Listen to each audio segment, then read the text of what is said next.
some of the lynchings that do stand out and that did make that were a determining factor of what I was going to do with my life. I think the number one of those was the lynching of James Jones. He had just gotten out of the Army. He was a corporal and had just gotten out of the Army, had just come back to his little town in Louisiana, and was accused of trying to rob a garage. And he's arrested, and the person who owned the garage couldn't identify him.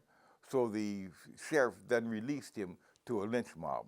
This lynch mob was comprised primarily of policemen from that particular town and from the surrounding towns, all of them having one purpose in mind, that they were going to teach the blacks that they had to go back to where they were, become the same subservient people, observe the same rules of white is right and black get back sort of a thing that had governed the South forever.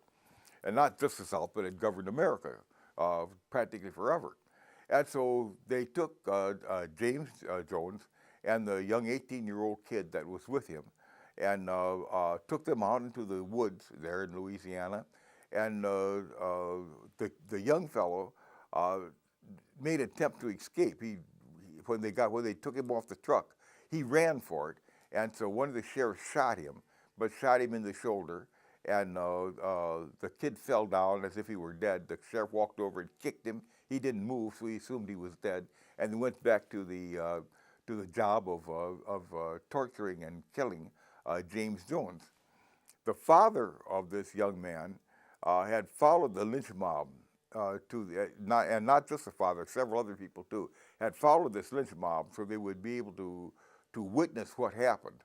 And so when they went back to the torturing and killing of James Jones, the father of this young man dragged him away, put him in a car, and got him off to Texarkana, where he'd be safe. But getting back then, these sheriffs and these Klansmen, they went to work on James Jones. After they had beat him with clubs and knocked him down, they took a bullwhip and they took turns on beating this man for an hour or so. And when they got tired of that, they decided they would teach him a lesson about stealing things, took a double-bit axe and chopped off his hands. And then they took a blowtorch and used the blowtorch to staunch the blood. That is to say, when you burn an open area, it'll stop bleeding. It'll scab over and stop bleeding.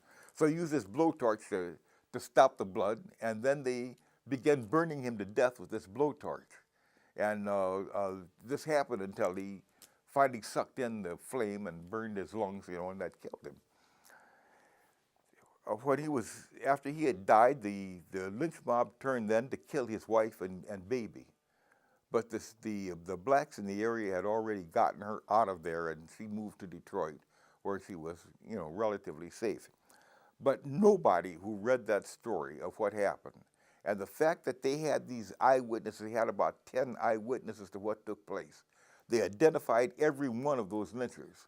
They turned their names and addresses over to the FBI. The FBI would do nothing. They made a special trip to Washington to make a petition to Truman. He did not have time to meet with them. He was too busy fighting for democracy in Bulgaria to even meet with them and make an effort to enforce the law.